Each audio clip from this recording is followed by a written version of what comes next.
All right, great. Hello, everybody watching at home with this live feed. My name is Isaiah Johnson. My tribal name is Sleeping Turtle. I'm a mixed blood Rhode Island resident. We'll get more into that later.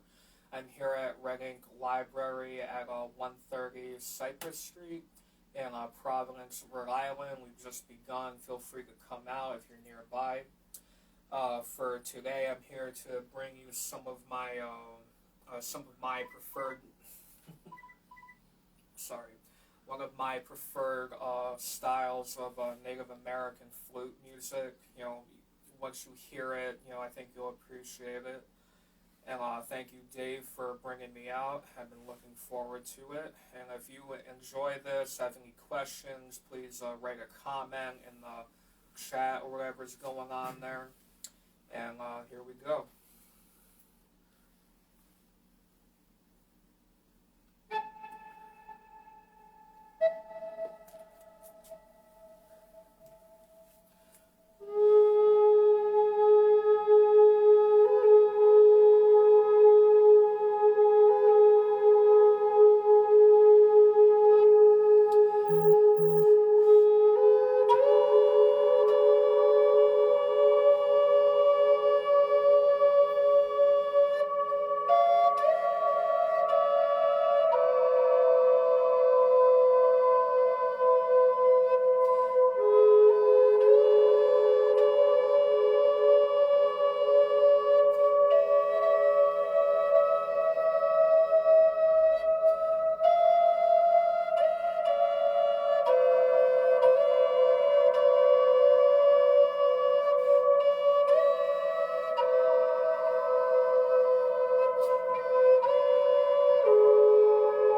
you.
Uh, yes, without going too deep into it, the flute for us indigenous people is often the one instrument that's not typically common in our tribal communities.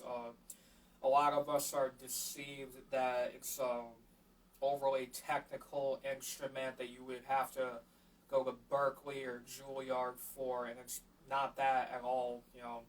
I taught myself how to play this after coming from a different musical background. So if any of you are curious about the flute or how to play it, don't let what I do tonight scare you or intimidate you. This is honestly the most simple instrument that I would recommend for those who have wanted to pursue music. So, Dave, do you have any questions before we carry on? Sure. Is it made of wood? Yes. Not all Native American flutes are made of wood, but wood is the preferred material. I know that the famous flautist Carlos Nakai often plays flutes made of plastic or PVC pipe because they're weather resistant, but they sound good. However, I prefer to have wood because coming from a guitar background, those are predominantly made of wood. It's not that it's like a aesthetic thing, but I prefer the sound of the wood and knowing that it's a natural material coming from the earth itself. There's, I think, three of them that I brought here are made of walnut, which is a denser, common hardwood, but any wood can be used. It's not so much about. It comes down to two things. Do you like the way it looks? Do you like the way it sounds? And is it durable enough if you use it extensively? Other than that, the rest is personal preference. Remind me, your name's Vanessa?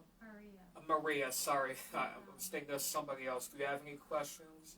Do you have effect pedals on it? Yes. This fabric suitcase I have down here has a bunch of effects pedals that a guitar player would use. Me coming from that background, getting a flute microphone, it allows me to get all these far out tones, as I would call them, stuff you would hear on like Pink Floyd or old 60s and 70s records. Yeah. Yeah. Very cool. Yeah, thank you.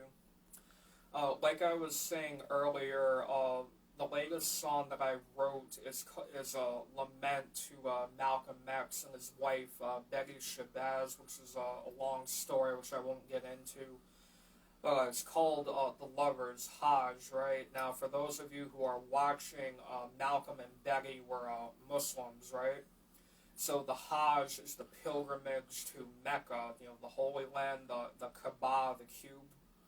So for me, the Lovers' Hajj is the final pilgrimages that they took before being separated in death and then being reunited, after Betty crossed over, right?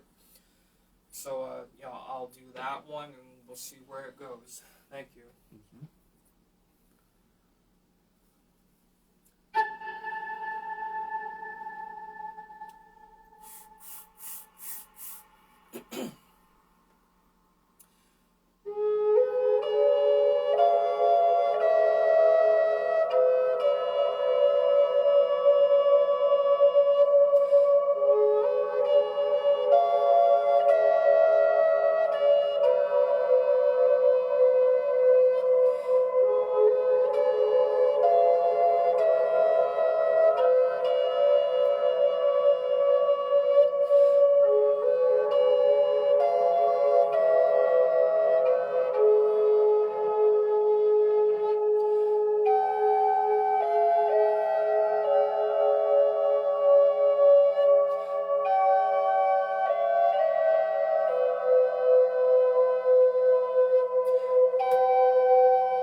that song came about, and I recommend you watch this film, but back in 1992, the director Spike Lee made a biopic about Malcolm X starring Denzel Washington. Fantastic film. And, you know, it's a long 3-hour film. It's a beginning, middle, and end and whatnot, each detailing Malcolm's origin, his rise to power, and unfortunately his, leading up to what happened to him at the end. Now, watching that film in its entirety really moves me, knowing that, you know, even though plenty of people around the world know about Malcolm, but when you see his origin, you know, with his father also being a preacher and a minister, you know, repeating a lot of what Marcus Garvey was saying down in the Caribbean, knowing Malcolm's personal vendetta with the European hegemonists, aka the Ku Klux Klan and their relative groups, and also a lot of his personal, you know, quarrels he had at stakes. It's a compelling story. I recommend it. Obviously, Denzel Washington is great, but when you see him as Malcolm X, you often forget that you're watching Denzel, right? Because another film Denzel did was about Bantu Stephen Biko in South Africa during the anti-apartheid movement. You know, that film's Cry Freedom about Steve Biko, so that's a good one too. Questions from anybody online? Yeah, we got some nice comments about the reverb. I was wondering if you could talk about some of your musical choices. Okay. Now, thank you for whoever it was who asked about reverb. That's a common effect found in most recorded music today, since that became a desired sound, right? And we all know what it sounds like, but a lot of us who enjoy music don't often know how do they get those tones. Now, reverb is a big part of my personal setup. I would argue it's the most important effect, because that's where the flute implies a sort of open space or a deep introspection or self, meditation and whatnot, is the reverb, right? Because it sounds like you're underwater or in outer space or underground in a big empty cave, right? But, you know, human beings are naturally drawn to that sound because it's pleasing to the human ear. It's very soothing. You know, like, for example, when you listen to classical music, like at the Rhode Island Philharmonic, they're often in a big empty room large enough to be a gymnasium, because how those rooms are designed is to give reverb and overall volume. That's why orchestras sound enormous, right? Because there's couple multiples of each instrument in a big empty room playing, you know, at full volume. So reverb and all the other effects I have down here, I'm not going to, you know, bore too many of you going into all the technological stuff, but the reverb for me is a necessity. I always have it on. I never turn it off. It's something I personally enjoy. Anything else? Yeah. So you mentioned the inspiration behind your music often comes from like real people or real stories, and yet the music often has like a very otherworldly quality to it. How do you manage to like keep the emotionality of it grounded, even though the sound itself is so big? Well, how I came across that is one of my favorite bands is Pink Floyd. You know, the people who wrote, you know, "Wish You Were Here" or "Another Brick in the Wall." You know, that's when they became, you know, platinum records, diamond records. You know, selling out Wembley Stadium and whatnot, right? However, when you go back to their earlier stuff in the late 60s and early 70s, they didn't have like a huge budget to do like Dark Side of the Moon.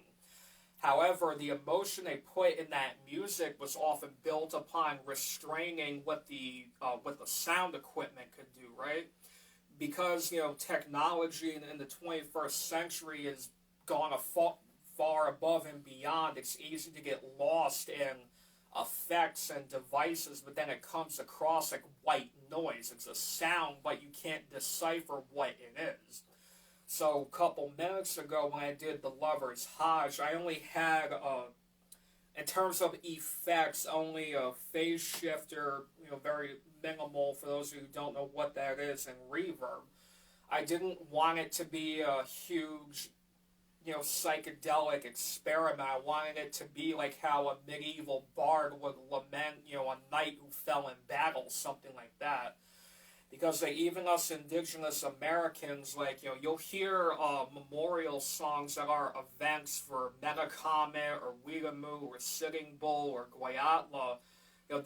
That's like how we would honor, the military or the children who are still being found in the mass graves at the residential schools, right? We use music and art to express that, just so we're not tearing ourselves apart inside, because, the Indigenous American genocide is ongoing. We're 530 years as of this October into European occupation. But back to your question, how I keep the emotion grounded is just by making every note count. Don't try to be super flashy and technical. Try to speak through the flute, tell a story. And often, a lot of the best storytelling doesn't require a ton of words. You have a question? No, I'm just enjoying the music. Oh, good. Is there another question on there before we keep going? No, I think we should, we should hear another song. All right, cool. So, all right, good, yeah. So, so one thing I can do is that I will play one traditional song on the flute that I've learned. It's among the Cherokee, my father's side of the family. It's called Wende Yaho. It's the morning song to welcome the sunrise. However, it's also used for funerals at the same time, so mourning has a double meaning with this song. Okay. With a lot of indigenous music, we do a lot of stuff in 4, which we'll get into later on, but, here we go.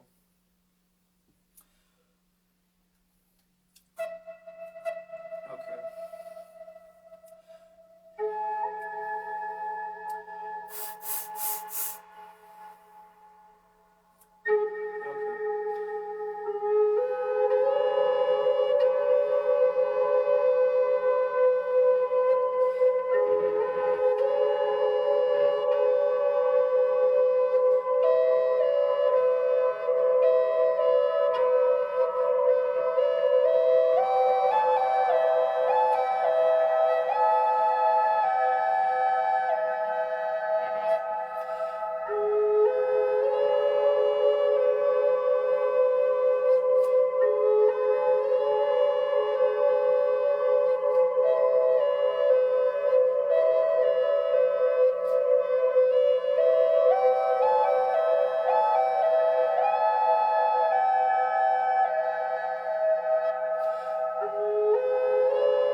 said at the beginning of the stream, the flute, not that I want to repeat that whole thing, but when it's played properly with the proper technique and you can relate to your community through music, the flute is a powerful weapon. Now, I've only been playing the flute since November 2016 because it was a way to cope after, Standing Rock and the election and stuff like that. Not that we're going to get into that too much tonight. But it helped me recuperate that, that the light will come. This will pass. And luckily, 2020, even though it was, it was a mess. Let's be real. But it also helped me, get out to play music more. I mean, in 2020, I did 8 shows at Wangskuck Library for some of the high schoolers. 2021, I did about 6 shows for the high schoolers again at Knight Memorial Library right over in Elmwood, right? And, even seeing how the youth, react to this music, which is not hard to play, it spoke to them. Even the staff and the other librarians, because now they're curious about, world music in general, done on traditional instruments, even with modern technology. What is the radio not showing us that is out there? So, and even with the Cherokee Morning Song, that's normally done by women's groups, either as voices and a cappella or on the hand drum. It's a mantra at the same time as being a chant and a song and a poem at the same time. And one thing to keep in mind is that a lot of us indigenous people, of these different tribal nations, a lot of our names are colonial names. So, like the name Cherokee originally back then was Aniuia, and then in the middle period it became Salagi, and then Salagi became Cherokee, like around Sequoyah and Tachi's time, during the War of 1812 and the Trail of Tears, it became Salagi and Cherokee, whereas, anciently were the Aniuia. And it's like that for a lot of us, too. Like, the people who you know as Wampanoags, they were the Pokanokics. The Narragansetts used to be the Nahagansetts. The Aztecs used to be the Mexica. The, the Iroquois, were the Haudenosaunee, and the list goes on. And a lot of that stuff we can get into once we get the whiteboard going, but a lot of that is omitted from our public education, even though the local, state, municipal, and federal governments have this information. Even Mayor Elorza, right? Like, I was telling, all of you here tonight that on, if I remember correctly, March 19th, 1676, during King Philip's War. King Philip is Metacomet, by the way. The Narragansetts burned Providence to the ground to try and purge Roger Williams and the colonists, like, from what is today Rhode Island and what used to be Providence plantations. But I don't recall there ever being a plaque or a monument that says that burning happened. And yet, the local government, has that information. So, it goes deep, there's a lot to be done. So, anybody have any questions from there? Getting a lot of positive response. Oh, really? Mm-hmm. Cool. Does anybody have any more questions about the music or the setup I have? Because I have multiple flutes here if you want to see some of those so you know. Because we didn't have all the same flutes, right? We had different families and archetypes for those, so just let me know. Actually, just to keep it a little bit more positive instead of going too deep into the history stuff, I'm not going to plug every flute in, but I will use them for certain songs, so pardon me. Yeah, no problem. I'll just get closer to the camera just so... Is it showing up? Mm-hmm. Alright, so this flute was made by the High Spirit Flute Company out of either New Mexico or Arizona. It's in the key of A, and it's made entirely of walnut, which is a dense hardwood. This is their Sparrowhawk model in a walnut. The hardwood, like maple, walnut, all that stuff, is a bright, clear, dense tone. Softwood, like cedar, is a soft, mellow, and not as resonant, but still works. But I prefer the dense hardwood because I can hear it through all that reverb and not get lost, to my ear.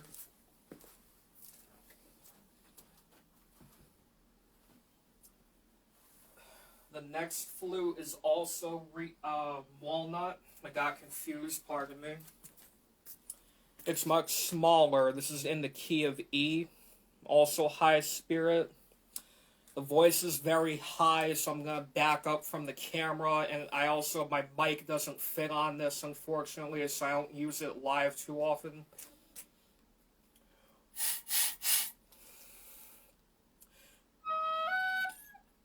Sorry.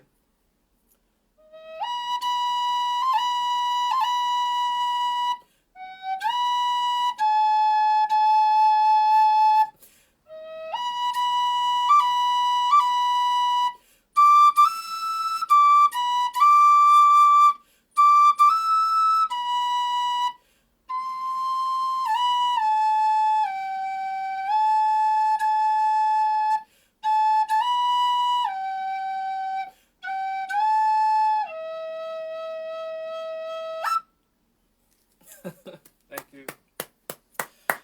Usually, when us flute players would get one this high, we use it to mimic bird calls and stuff like that, or other high-pitched instruments.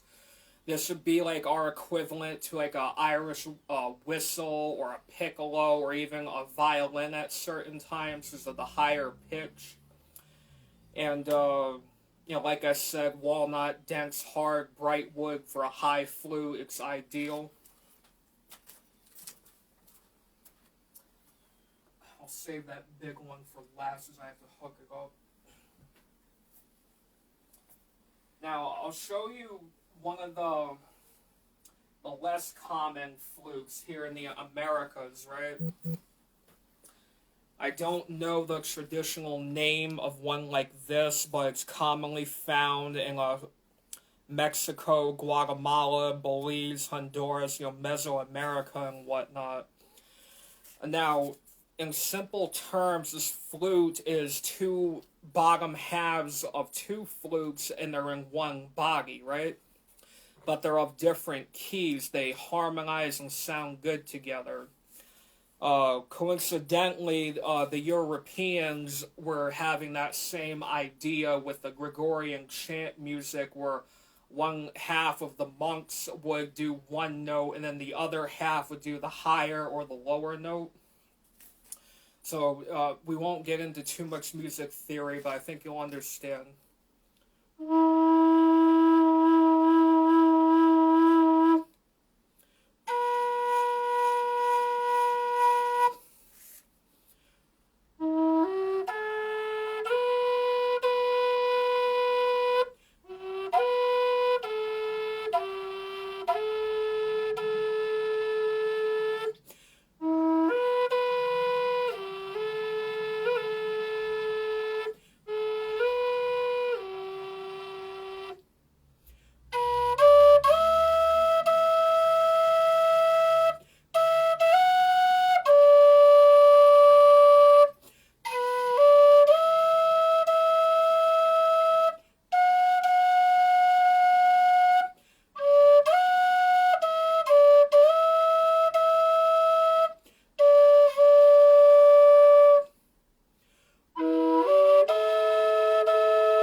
Yeah, it's I don't bring this one out too often because I need a specific microphone to cover both of the barrels. But you know, I've shown this to a few people. I know Wongskuk and Night Memorial really liked this one once they heard it because it's more South American sounding, like Peruvian flute music. That family, like the the Canacho or the Quena, different, indigenous flutes of the Americas. And, and a lot of indigenous people don't know about our instruments either. It's not that that's like a crime or anything, but how we further decolonize ourselves to get back to our roots is knowing at least a facsimile of what our ancestors had, right? Because, this is made with modern tools and modern tuning equipment, right? Whereas the original ones, you tuned them by ear, and whatever you got is what you heard, right? So it varied. But then even in the American Southwest, you have the Hopi flute, the Zuni flute, the Anasazi, who are relatives of the Pueblo, and it goes a lot deeper than that. And this next one is another rare commodity because most people are intimidated by it.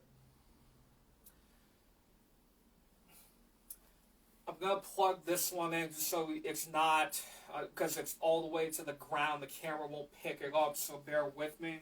But I'll show it to you first.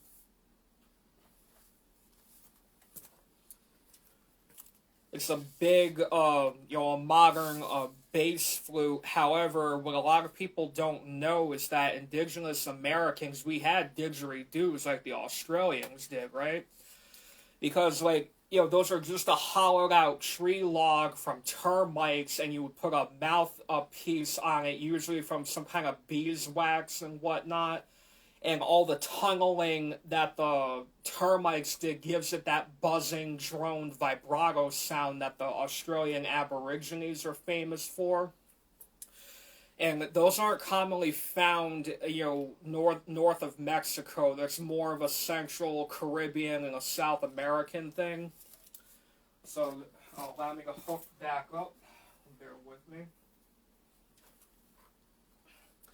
Because the song I wrote for this, which I'll do now, is based off of a Aquidneck Wampanoag story about one of their forefathers who was a whaler around the time when Moby Dick was written, around that time. Now, unfortunately, I forget his name, but he was one of the few people in New England who ever harpooned a white sperm whale, right? Like in the book with Captain Ahab. And the town in New Bedford has him on record because that was the whaling capital of the world, that I remember at least, right? So, just to show you what this sounds like, it's one of my favorites.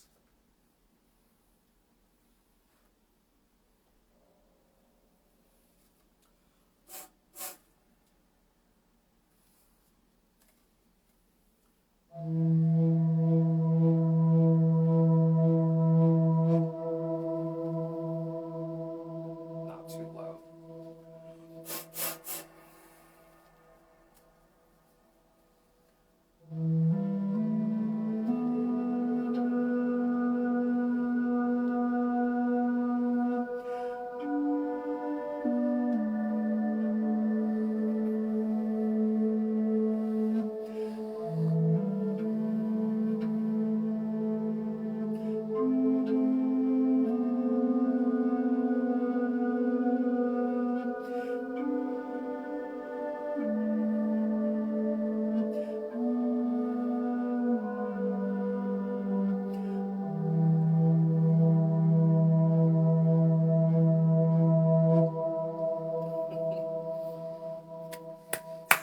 Because like you said, it's otherworldly, right? Absolutely. But that's also part of the issue that we've had, even as indigenous people. It's like, how do we not make our music modern per se, but how do we really appreciate it, right? because not everybody is into like the powwow drum music. You can appreciate it, but you know the average music listener doesn't always feel like getting up and dancing, right? That's where the flute and other indigenous new age music comes to mind. Like Robbie Robertson from the band, he made an album with the Red Road Ensemble. That's just new age native music, right? And a lot of people don't even know that that was him. You know, like right after he was working with Bob Dylan. But it's like that's important for us to know because it's a contemporary artist who brought us into modern music, but still made it applicable to our culture, right? Any questions on there before we do a song? No, it's just a lot of enthusiasm for this particular flute. A lot of positive feedback. Are they saying anything? And this is really cool. Yeah. Especially with the demonstration as compared to some of the other ones, yeah. the different tones. And yeah. This one, I don't know, it feels like very suited to this particular kind of presentation of it, mm-hmm. because it maybe goes beyond what people's traditional understanding yeah. of indigenous flute music mm-hmm. might be, mm-hmm. and like you said, gives a new understanding of how we can appreciate it in modern times. Yes. Yeah. So, like I said, the song that I'll show you that I wrote specifically for this is called Moosop's Wail. Moosop to the Aquidna Wampanoag. Aquidna is Martha's Vineyard. If you're not familiar, that was the original name of that territory, Aquidna Island. So Moosop, in their theology, was a bringer of food and nutriment. And without going too deep into the stories about them, the song was a way for me to, essentially, be concerned about all the pollution with our oceans, whales washing up on shore, and there's, like, beer cans coming out of them. It's like people, what are you doing? But it's like, I'll let the song speak for itself. I'm not going to do the vocals on it, because I don't want to, run overboard with time, but I think you'll like this one.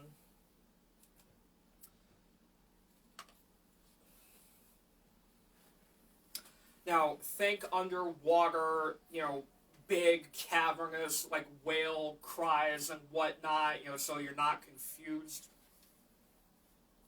Just to show you what I mean real quick.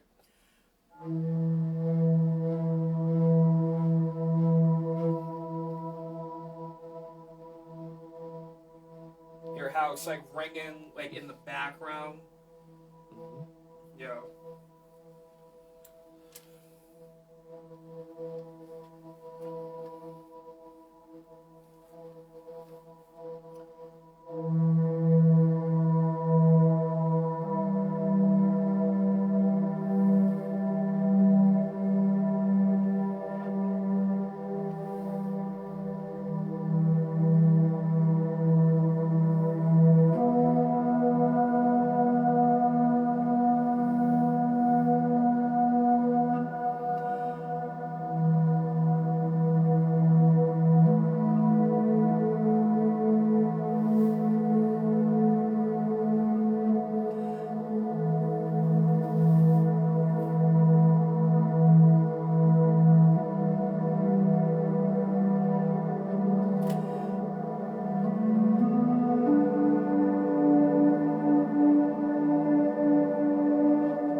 Okay.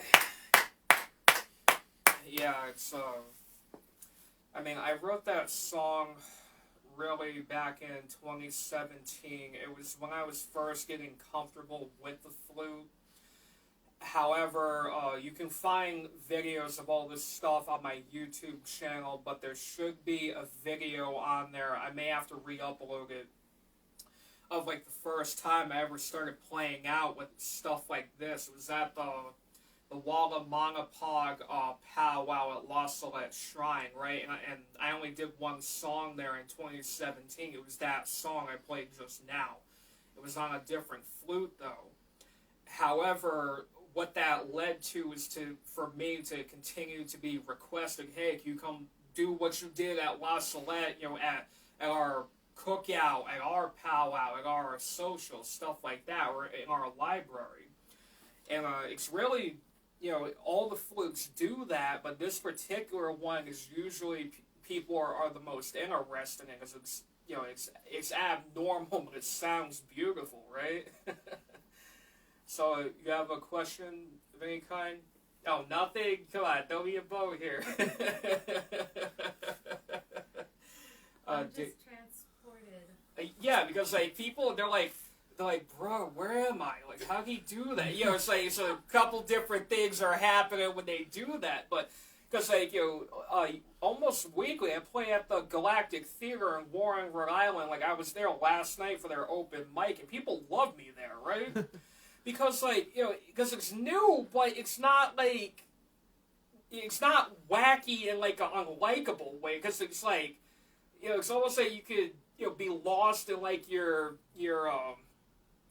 sound bath with this in the background, or you're all doing yoga, or you're meditating, or reading together, and it's like you almost get, transported into yourself, right? All your subconscious thoughts, right? Well, that's why I use the term psychedelic flute, because most people don't know what that word psychedelia means. Most people think it's drug-related, right? No. Psyche refers to the human, not the condition, but, the mind, the heart, the body, the soul, and whatnot. And then delia, if I remember correctly, is Latin meaning to manifest, right? So psyche would be the subconscious, right? So psychedelia means to manifest the subconscious, right? But that's where knowing linguistics and etymology becomes important, even in, activism stuff, because a lot of these words that we use have often contradictive meanings to what the modern definition is, right? Whether if it's connotative or denotative, and the context of it is vital, but that's why I love coming to places like this to talk about that stuff, just so that we're not self-sabotaging, because, the federal government is aware of stuff like that anyway, right? They're not, it's they're selfish, but they're not uneducated, is what I'm saying. But, any questions or feedback from anybody on there? Well, one of so some of the themes that we've been exploring this month at the library have included things like self-compassion through self-healing and sound baths and guided meditation, as well as especially centered around the concept of Earth Day, our connection and our responsibility to the land. And we heard last week about how agriculture is part of a broader decolonial project. I'm interested how music fits into that world, how you talked a little bit about it tonight, but how your experience of music and our communal experience of music can help bridge that gap. Well, first I have to get closer to the camera, because what I'm about to tell you makes music seem like one of the most important things ever. I'll have to keep doing this. It's my mic has a battery and I can't leave it plugged in, otherwise we're screwed. Alright, so we breathe air, right? Oxygen, air. Sound travels through air, right? It needs air in order to travel. So we're breathing music in every time we hear it. Right? Whether if it's like, your favorite top 40 song, or if you're one of the punks around here and God Save the Queen comes on, or you hear my music, you're breathing that in, even through a phone speaker, right? But it's like, that's part of the power of music, is that it turns even electricity into audible energy that's breathable. It's the funkiest thing once you realize it or have it explained to you, right? Like, for example, when you hear, like, Indian raga music, like sitar, bansuri, tabla, stuff like that, like, they know that. Because that's part of their religion, whether if they're Hindus or Buddhists or Jains or even Muslims, right? Because music it's how we can communicate to other cultures and people non-verbally, right? Same thing with visual art, right? Because, like, you could talk to a Maya elder in Guatemala looking at the statue of Chak, right? The rain god. They could go to Kemet, which is Egypt, right? And they'll see the statue of Ra, the sun god. It's a common understanding that it's a physical, artistic manifestation of this deity, right? Regardless if they're different names or cultures or countries, right? But we understand that. Same thing when like a Christian will look at the crucifix the way a Jewish person looks at the Star of David, or when a Hindu looks at the Om and a Muslim looks at the Star and Crescent, right? They're all relative to each other within cosmology, right? But part of the problem is that we have to understand what they mean and what they're used for and not get caught up in arguing beliefs, right? Same thing with activist work, right? Because even in the indigenous community, it's that we get caught up in arguing beliefs instead of discussing knowledge, the facts, right? Like, what needs to be done regardless, right? So, and with music, it's like that too. It's like the genres are all relative to each other through, like, parentage and what the artists were listening to. But the problem is that people are scared away by learning music, with, like, the colleges and whatnot, music school. Whereas they're teaching you how to play it and how to, like, read it and stuff like that, but not how to experience it or to understand it or to invoke it, right? Like, when I played the Cherokee Morning song earlier, that's an invocation, a spell, as you would call it, right? The dawn will come, or the dead will be left in peace. They are not forgotten and whatnot, right? Music is that.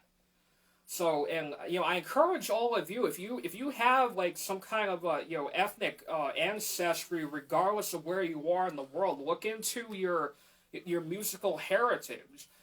Celtic music, Nordic music, Germanic, Armenian, Turkish, African, Egyptian, Chinese, Mongolian, all that stuff is important for decolonization, because now we can get away from, like, the Western capitalist music industry and return to what our ancestors did for creativity. Does that make sense? Yeah, deconstructing whiteness through the concept of traditional music. Well, yeah, I mean, even beyond that, I mean, we're not going to get into too much of the legal stuff and codes. We can do that another day because it's deep, but, because that's important for Europeans too, right? I mean, I could speak to somebody in Dublin, Ireland, and they could tell me what Celtic music was like prior to, like, when the British Army came in, or when England or North Ireland became part of the UK. Because now, like, when you look into, like, the politics of the crown and other countries like that, it's for control purposes, right? Like Western music, as we know it now, was invented by the Roman Catholic Church, right? The musical alphabet has 12 numbers, which we'll get into later on. But it's that's part of the theology, right? You have 12 notes of the 12 monks of the Gregorian calendar, which represent the 12 disciples, right? Stuff like that. But even in, like, Catholic schools, that's not taught, that the Roman Catholic Church invented Western music theory that we all use, right? And it's like, even though, yeah, they've done a lot of harm too, but inventing a musical system was probably the greatest thing they ever did, right? Like for artistic purposes, right? As all your favorite bands use it, whether if it's the Sex Pistols or Bob Dylan or Taylor Swift or Eddie Van Halen, we all use the Roman Catholic musical alphabet in their syntax and whatnot, right? But at the same time, a lot of our musical ideas come from West Africa, like with their drum patterns being a strict metric meter and whatnot.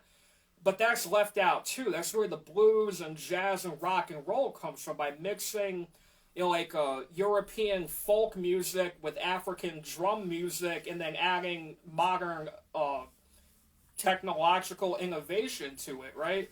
Like Miles Davis, the African trumpet player, I think he studied at Juilliard, right? And one of his either classmates or professors had to show him like how the 7 modes work, the 12 notes, and how can we do that but be far out and creative with it. You have to look at, how it's designed in order to alter it, right? But, don't get caught up in the religious part. Just look at it from an academic point of view, and it's fantastic, right? Anything else?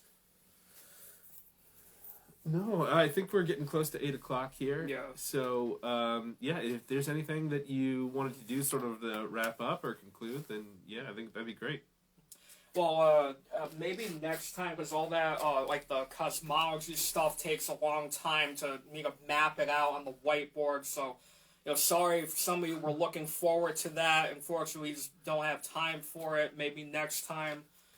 But does anybody have like last minute questions or anything like that? It just looks like a lot of appreciation for the fact that you're able to come here and do this. Oh, so it's like, what are they, like comments or something? Okay. Yeah. All right. Well, so what time are we at exactly? We're basically at 8 o'clock. All right. Yeah, time to wrap up then. All right. So, thank you all for tuning in, both in person and over the live stream. If you want to hear more, I have a YouTube channel. Type in Sleeping Turtle Flute. You should see me with this get up. I'm also on Instagram.